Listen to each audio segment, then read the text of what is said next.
Fridge থেকে বার করে ফেলেছি, এখন একদম ঠান্ডা হয়ে গেছে। চলো এটাকে সার্ভ করে তোমাদের দেখিয়ে দিই, এটাকে টেস্ট করে বলবে। আমি এটাকে দু রকম ফ্লেভারে করব। এক হচ্ছে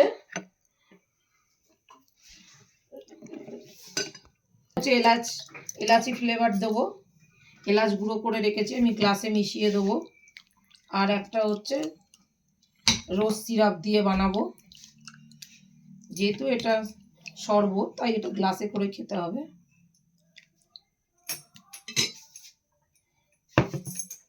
তো দেখো এই যে আমি একটু এলাচ গুঁড়ো দিয়ে দিলাম, এর সঙ্গে মিশিয়ে দিলাম।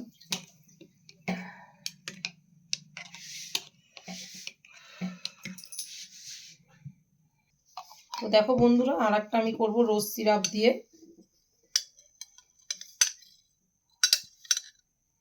দেখতেই পাচ্ছ, তোমাদের যার যেটা পছন্দ তোমরা সেটাই নিতে পারো।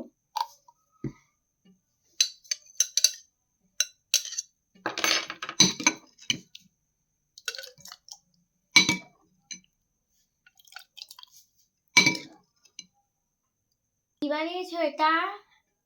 এটা খেয়ে দেখো, টেস্ট করো। আচ্ছা, তোমার কিছু ঠান্ডা ঠান্ডা শরবত খেতে ইচ্ছা করছিল, তাই আমি এটা সাবুর শরবত বানিয়েছি। দু রকম ফ্লেভার আছে। এটা তো খুব টেস্টি। এটা কি ফ্লেভার? এটা এলাচি ফ্লেভার। আর এটা দেখো, এটা গোলাপ ফ্লেভার, রোজ ফ্লেভার। হ্যাঁ, আমার তো দুটোই বলো আমার দর্শক বন্ধুদের কেমন হয়েছে। আমার দুটোই দারুণ লেগেছে। তোমরাও কিন্তু বাড়িতে বানাতে পারো। টাটা।